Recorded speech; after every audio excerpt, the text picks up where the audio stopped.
हमारा टॉपिक रहने वाला है आज का, संसद रहेगा टॉपिक आज का हमारा। इसमें हम जो लोकसभा है और जो राज्यसभा है उसको कवर करने वाले हैं। इसके अलावा राष्ट्रपति भी रहने वाला है और उपराष्ट्रपति जो है इनके बारे में भी डिस्कशन करने वाले हैं, ठीक है।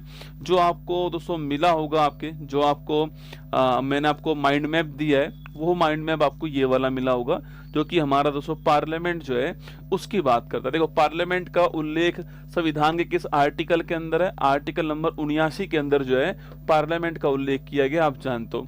पार्लियामेंट के हमारे यहाँ दोस्तों पहली बात तो हमारे यहाँ पार्लियामेंट कैसी है, आपके द्विसदनी पार्लियामेंट हमारे यहाँ पर है। बाई कैमरल, कैसा आपके बाई कैमरल सिस्टम हमारे यहाँ पर है। हमने इंग्लैंड से लिया है, तो हमारे यहाँ अपर हाउस और लोअर हाउस दो हाउस हमारे यहाँ पर है। तो हमारा जो बाई कैमरल है उसमें एक अपर हाउस राज्यसभा है और लोअर हाउस आपके लोकसभा। जैसे यूएसए के अंदर अपर हाउस कौन सा? सीनेट है। वर्ल्ड का सबसे पावरफुल अपर हाउस सीनेट है, जो कि यूएसए का है। और जो लोअर हाउस है वहां पर उसका नाम प्रतिनिधि सभा है, ठीक है। ऐसे हमारे यहाँ पर अपर हाउस का नाम राज्यसभा है और जो लोअर हाउस है उसका नाम क्या है? लोकसभा, ठीक है। अपर हाउस राज्यसभा जो है इसका उल्लेख कहाँ पर है? आर्टिकल नंबर 80 में। और जो लोअर हाउस है इसका उल्लेख कहाँ पर? आर्टिकल नंबर 81 में। ये संसद के दो सदन है, ठीक है। लेकिन अगर अंग की बात करूं आपसे, ऑर्गन्स की बात करूं, अंग की बात करूं, तो आपको ध्यान रखना है कि जो अंग है हमारे संसद में वो तीन है। एक तो है लोकसभा, एक है राज्यसभा और एक है राष्ट्रपति। तो राष्ट्रपति हमारी पार्लियामेंट का ऑर्गन है। इसलिए मैं आपसे हर बार कहता हूं कि जब बिल पास करने की बात आती है तो बिल पर अंतिम साइन राष्ट्रपति के होते हैं और राष्ट्रपति के साइन के बाद में वो बिल जो है आपके वो अधिनियम बन जाता है। ये आप सभी भली भांति जानते हो, ठीक है। तो राष्ट्रपति को दोस्तों हम अलग से पढ़ने वाले हैं। हम जो है वो आपको पढ़ाते हैं कि आपको पहले लोकसभा और फिर राज्यसभा जो है इसके बारे में बताते हैं, ठीक है। देखो जो राज्यसभा होती है इसको हम क्या बोलते हैं? अपर हाउस कहते हैं, ठीक है। जो राज्यसभा होती है इसकी बात करूं मैं आपसे, तो इसे हम क्या बोलते हैं? इसे हम अपर हाउस कहते हैं दोस्तों, आपके अपर हाउस कहते हैं।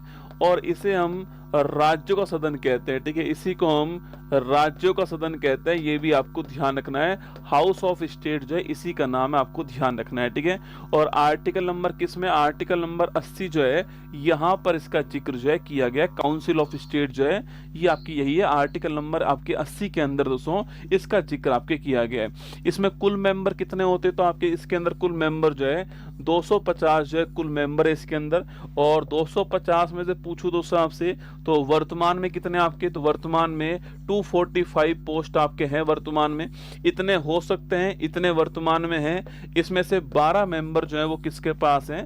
12 मेंबर जो राष्ट्रपति है वो नॉमिनेट करते हैं ना। तो 12 मेंबर जो राष्ट्रपति जो है ये नॉमिनेट करेंगे, आपको ध्यान रखना है। तो राष्ट्रपति जो नॉमिनेट करते हैं, मनोनीत करते हैं, ये आपको याद होगा। यह क्षेत्र पूछूं आपसे कौन कौन से आपके? तो विज्ञान के क्षेत्र में कर सकते हैं। इसके अलावा आपके विज्ञान है, साहित्य है, इसके अलावा समाज सेवा है और कला है ना। तो विज्ञान, साहित्य, समाज सेवा, कला जो है, साइंस, आपके लिटरेचर, इसके अलावा आपके पब्लिक सर्विस और इसके अलावा आर्ट्स जो है, यहाँ पर आपके 4 क्षेत्र के अंदर राष्ट्रपति 12 मेंबर नॉमिनेट करते हैं, ठीक है। बाकी जो आपके 233 मेंबर होंगे आपके, इनका होने वाला है इलेक्शन। क्या होने वाला है? इनका इलेक्शन होने वाला है दोस्तों। इनका निर्वाचन जो आपके वो होने वाला है। 233 मेंबर का इलेक्शन होगा, जो कि 28 राज्य और 8 यूटी जो है दोस्तों वहां से आपका होने वाला है इन 233 का इलेक्शन, ठीक है। तो 12 मेंबर राष्ट्रपति नॉमिनेट करेगा, ये आपको ध्यान रखना है। और जो आपके 233 मेंबर है इनका इलेक्शन होने वाला है। योग्यता की बात करूं तो आपके एज कितनी चाहिए? तो राज्यसभा के लिए जो एज चाहिए वो कितनी चाहिए? आपके 30 वर्ष जो है वो एज चाहिए न्यूनतम, है ना। तो न्यूनतम 30 वर्ष जो है वो एज होनी चाहिए। ये भी आपको ध्यान रखना है दोस्तों। जिनका इलेक्शन होने वाला है, क्या आप और मैं इलेक्शन में भाग लेते हैं दोस्तों? आप और मैं इलेक्शन में भाग नहीं लेते हैं। हम एमपी के लिए तो वोट डालते हैं, लेकिन वो एमपी किसका होता है? लोकसभा वाला दोस्तों एमपी होता है, ठीक है। तो हम उसके लिए वोट डालते हैं हमारे यहाँ पर। हम राज्यसभा के सांसद के लिए आप और मैं वोट नहीं डालते दोस्तों ना। होता क्या दोस्तों आपके, आप और मैं जो है, जनता जो है आपकी वो चुनती है एमएलए। कौन चुनती है? एमएलए चुनती है जनता। और मैं हम तो एमएलए को वोट डालते हैं। और फिर जो स्टेट के जो एमएलए होते हैं वो किसको वोट डालते हैं? आपके राज्यसभा एमपी को वोट डालते हैं, ठीक है। तो चुनाव तो इसका होता है, पर कैसा होता है दोस्तों? आपके प्रत्यक्ष ना होकर के अप्रत्यक्ष चुनाव होता है। ठीक है, तो लिखिएगा इसका चुनाव कैसा होता है, अप्रत्यक्ष चुनाव होता है, ये आपको ध्यान रखना है। ठीक है, अप्रत्यक्ष चुनाव होता है, ये आपको नोट करना है। और खुला दोस्तों मतदान होगा। राष्ट्रपति के चुनाव में आपके गुप्त मतदान, मैंने कल भी आपको पढ़ाया था कि राष्ट्रपति के चुनाव में आप किसी को भी वोट डाल सकते हो, ये सिस्टम आपका है। लेकिन यहाँ पर आपको अपनी पार्टी का जो उम्मीदवार है उसी को वोट डालना पड़ेगा, वरना वो सामने आएगा कि आपने वोट किसको दिया है ना। तो यहाँ पर खुला मतदान होगा, ध्यान ना, यहाँ पर खुला मतदान होगा। ये भी सवाल आपसे पूछ सकता है। ओपन वोटिंग यहाँ पर होगी, आपको ध्यान रखना है। ठीक है, राज्यसभा का कार्यकाल पूछूं आपसे, तो ये जो अपर हाउस है वो आपके खुद आपके जो है वो नोट करना, स्थायी सदन है। ठीक है, जो राज्यसभा है ये अपर हाउस जो है स्थायी सदन है, इसका विघटन नहीं होता है। लेकिन जो इसके मेंबर जो है ना, जो इसके मेंबर हैं, इनका कार्यकाल जो है 6 वर्ष होता है। और आप जानते हो हर 2 वर्ष के अंदर 1/3 मेंबर जो है वो हट जाते हैं। ऐसे 6 वर्ष जो है इनका कार्यकाल होता है दोस्तों। लेकिन इस हाउस का विघटन नहीं होता है, आपको ध्यान रखना है। ठीक है, इस हाउस का विघटन नहीं होता है। आपके सदस्य जो होंगे मेंबर्स, उनका 6 वर्ष जो है कार्यकाल होने वाला है। ठीक है, पहला सत्र कब हुआ था दोस्तों आपके, देखो 1952 में पहली बार जो है 1952 में पहली बार जो है राज्यसभा जो है इसका फॉर्मेशन होता है। और 13 मई लिखना, 13 मई 1952 को राज्यसभा जो है, नोट कीजिएगा, इसका पहला सत्र जो है वो आयोजित होता है। बहुत ही महत्वपूर्ण क्वेश्चन है। ठीक है, 13 मई 1952 इसी तारीख को लोकसभा है।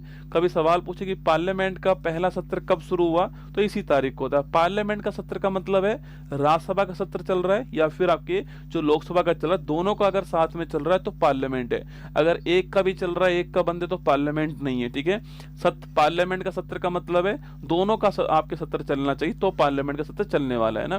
तो 13 मई 1952 की तारीख को पहला सत्र जो आपका आयोजित होता है। इसके हेड कौन होते हैं आपके, तो ये जो इसके सभापति होते हैं, नोट करना, सभापति जो है, चेयरपर्सन जो होते हैं वो इसके हेड होते हैं। और भारत के जो उपराष्ट्रपति होंगे, भारत के जो उपराष्ट्रपति होंगे वो इसके हेड होने वाले। ठीक है, तो जो उपराष्ट्रपति होते हैं भारत के, वो इसके हेड होते हैं। एक पॉइंट ध्यान रखना, सवाल पूछे आपसे, क्या राज्यसभा सभापति मेंबर ऑफ पार्लियामेंट होता है, दोस्तों नहीं होता है। ठीक है भाई, उपराष्ट्रपति एमपी थोड़ी होता है। तो ध्यान रखना, जो उपराष्ट्रपति होगा, जो सभापति होगा, ये एमपी नहीं होगा ना। ये बढ़िया क्वेश्चन है, बारीक क्वेश्चन, आप छोड़ देते हो उसको। तो जो आपके राज्यसभा का जो चेयरपर्सन होगा वो ध्यान रखना, वो मेंबर ऑफ पार्लियामेंट नहीं होगा। एग्जाम के लिए महत्वपूर्ण क्वेश्चन है। ठीक है, जो इसकी सीटों का जो आवंटन किया हमने, अलोकेशंस ऑफ सीट जो है, यह अनुसूची कौन सी है आपके, तो ये अनुसूची नंबर 4 है। याद कीजिए, स्पोर्ट्स जो है मैंने कहा था आपसे अनुसूची नंबर 4 है। और इसमें आधार 1971 की जो पॉपुलेशन है वो इसका आधार है। और सर्वाधिक सीट कहां पर है, उत्तर प्रदेश के अंदर जो है सर्वाधिक सीट है। ये भी आपको ध्यान रखना है, 31 सीट जो है ये उत्तर प्रदेश के अंदर, नोट कीजिएगा ना।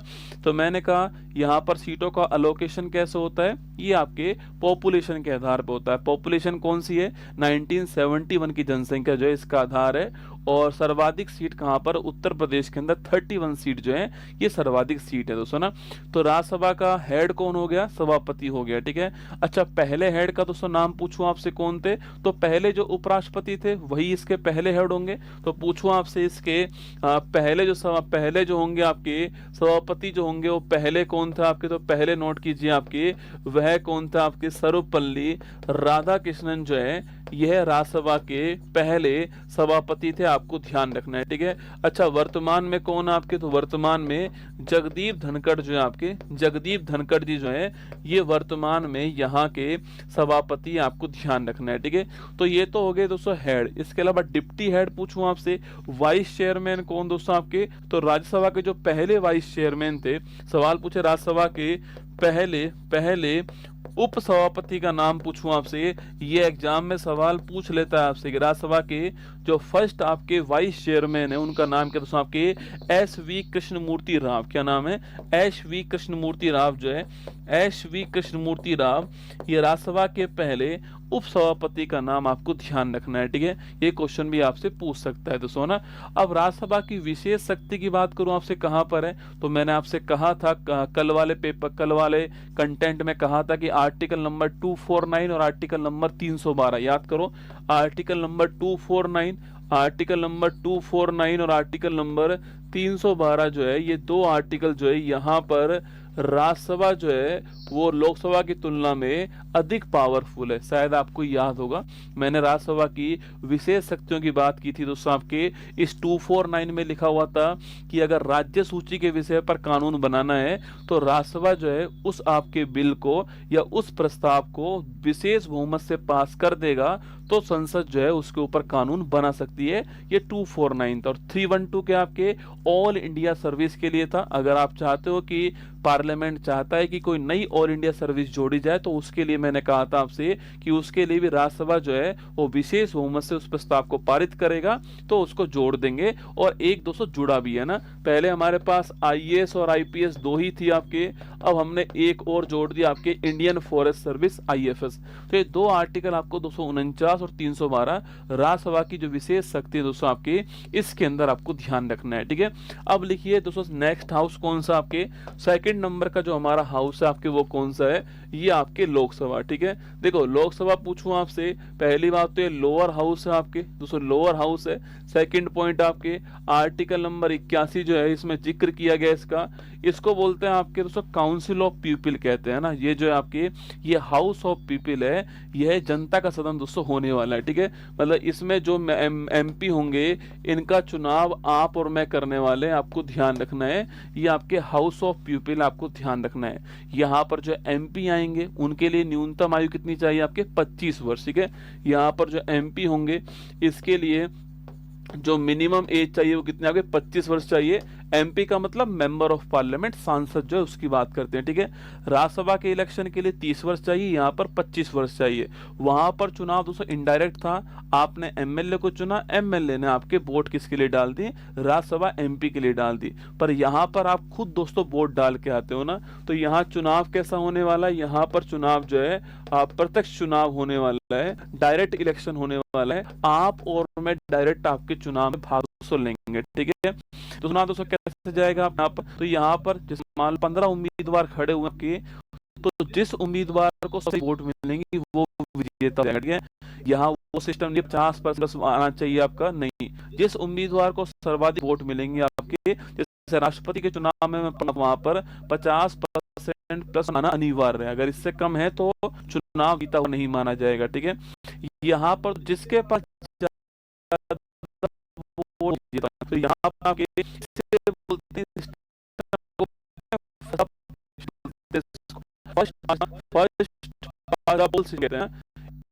इससे बोलते हैं पास द पोल सिस्टम, जो पोल पर सबसे पहले वही आपके बीच होगा, चाहे उसके पास वोट हो उसको बाकी वो चुनाव आपको जाना है। तो मेंबर की बात करूं आपसे, देखो जो आपके नंबर लिखे होंगे आपके 552 लिखे होते हैं। ठीक है, जो पहले जो किताबें होती है उनके 552 नंबर लिखे होंगे और 552 में से 1 में लिखा होगा आपके 545। ठीक है, और वर्तमान में, लेकिन आप जानते हैं कि से 2 एंग्लो इंडियन जो आपके एंड हो चुका है आपकी, और ये आपके 104वां संविधान संशोधन था, मैंने आपको दिखाया था 50 हो चुका मैक्सिमम नंबर, और वर्तमान में ये कितना है, वर्तमान में 543 जो है वर्तमान में इसकी संख्या हो गई। सर्वाधिक कहां पर अधिक है, उत्तर प्रदेश वो सर्वाधिक उत्तर प्रदेश को ध्यान रखना है, सर्वाधिक दोस्तों तो सामान्य बार बार एग्जाम में पूछता है कि अगर लगा हुआ है तो उस दौरान लोग है उसका होगा उसके लिए, है ना, पूछ लेता है। 5 कार्यकाल है, पर अगर कहीं पर इमरजेंसी लग गई है तो वहां पे ध्यान आपके 1 साल का जो कार्यकाल है वो एक्सटेंड होने वाला है। ठीक है, ये भी सवाल एग्जाम में आपसे पूछ सकता है, इसके लिए आपको तैयार रहना है कि 1 बार 12 में दोस्तों कितना एक्सटेंड होता है, ठीक है। अच्छा, वहां पर हेड थे, उनकी पोस्ट का नाम क्या था, सभापति, आपके चेयरमैन था। लेकिन यहाँ पर हेड की पोस्ट का नाम क्या है, स्पीकर, ठीक है। तो यहाँ जो दोस्तों आपकी पोस्ट होने वाली है उसका नाम क्या है, तो यहाँ पर जो पोस्ट है उसका नाम लिखिए स्पीकर। तो यहाँ के हेड कौन है, आपके यहाँ के हेड होते हैं स्पीकर। अब स्पीकर में आपको लोकसभा लिखने की जरूरत नहीं, स्पीकर कहाँ पर होता है, लोकसभा के अंदर ही होता है, ठीक है। अच्छा, इसकी पोस्ट और इस बात को डिप्टी स्पीकर होता है। इनकी पोस्ट का उल्लेख कहाँ पर है, आर्टिकल 93 के अंदर पोस्ट का उल्लेख किया गया है, ठीक है। अच्छा, पहले कौन थे भारत के पहले, इसका नाम है गणेश वासुदेव मावलकर। कौन थे, जीवी मावलकर, आपने गणेश वासुदेव मावलकर, मैंने आपके माइंड में लिख दिया, आपकी इनका नाम है, ठीक है।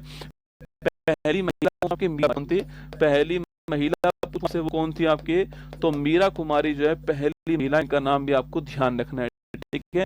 वर्तमान में कौन है, तो वर्तमान पूछूं आपसे 18वीं जो लोकसभा है, इसमें ओम बिड़ला है, यह वर्तमान में कोटा बूंदी सीट से आपके एमपी, ठीक है। और सबसे लंबा कार्यकाल पूछूं आपका है, बलराम जो है आपके सबसे लंबा कार्यकाल, ध्यान रखना है, ठीक है।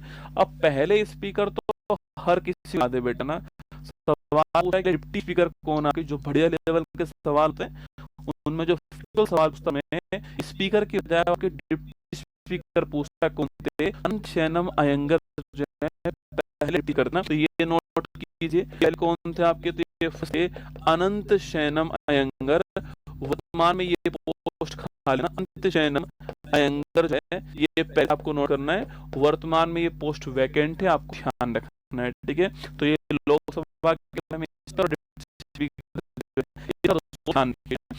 अब एक पोस्ट और होती है प्रोटेम स्पीकर, शायद आपने नाम सुना होगा, प्रोटेम या फिर स्पीकर। अभी 18वीं लोकसभा के अंदर भारती मेहताब जी को बनाया गया, शायद आपने करंट अफेयर में सुना होगा दोस्तों ना। देखो, ये हमारी वर्तमान में जो लोकसभा कौन की है, तो 18वें नंबर की है, ये हमारी वर्तमान आपकी लोकसभा 18वें नंबर की है, और ये 17 नंबर की, ठीक है।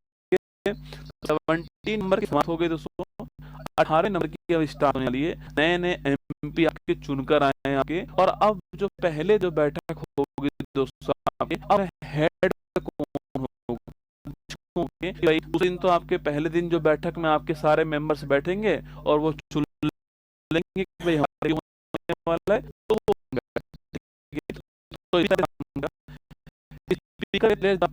स्पीकर अपॉइंटमेंट के लिए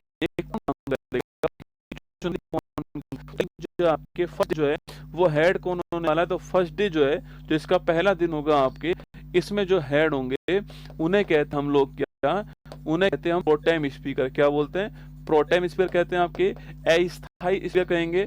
और इस ये है कौन अपॉइंट करेगा इनको, प्रेसिडेंट इनको अपॉइंट करता है हाउस में। इस हाउस में मोस्ट सीनियर जो मेंबर होंगे आपके, मोस्ट सीनियर दोस्तों एज नहीं, मोस्ट सीनियर आपके टाइम के हिसाब से जो मेंबर होंगे उन्हें प्रेसिडेंट प्रोटेम स्पीकर बनाने वाले। और इस बार किसको बनाएगा, इस बार जो है भर्तृहरि मेहताब जी जो है इनको किया गया, आपको ध्यान रखना है, ठीक है। यहाँ पर दोस्तों एक सवाल और बन सकता है एग्जाम में आपके सामने कि इसका काम क्या होगा दोस्तों ना, तो इसका काम जो पहले दिन की जो वो काम होगा, और साथ में जो नया स्पीकर है उसका करना जो है इसी का काम होने वाला, आपको ध्यान रखना है, ठीक है। तो प्रोटेम स्पीकर काम करता है, ये भी आप दोस्तों नोट करके अपने टॉपिक के अंदर इसका क्या होता है, कौन अपॉइंट करता है, सवाल पूछ सकता है, ठीक है। देखो, राज्यसभा में मैंने आप विशेष पावर कहां पर, आर्टिकल नंबर 249 में और आर्टिकल नंबर 312 दोस्तों ना, जो लोकसभा है इसकी विशेष पावर पूछूं आपसे कहां दोस्तों आपके, तो जो लोकसभा है इसकी जो विशेष पावर है ये लिखना, लोकसभा ये पहली बात तो कोई बिल मन बिल है या नहीं, कोई स्पीकर नोट करना, कोई बिल मनी बिल है या नहीं, यह तय कौन करेगा, ओनली लोकसभा स्पीकर तय करने वाला है कि कोई बिल मनी बिल है या नहीं, तो ना। इसके अलावा अगर किसी बिल पे जॉइंट सिटिंग हो गई, अगर किसी बिल बैठक हुई, ध्यान रखना बुलाता कौन, आपके बुलाता तो राष्ट्रपति है ना, इसको आहूत होने का समनिंग कौन करेगा, राष्ट्रपति करेगा, लेकिन इसका हेड होता स्पीकर होगा।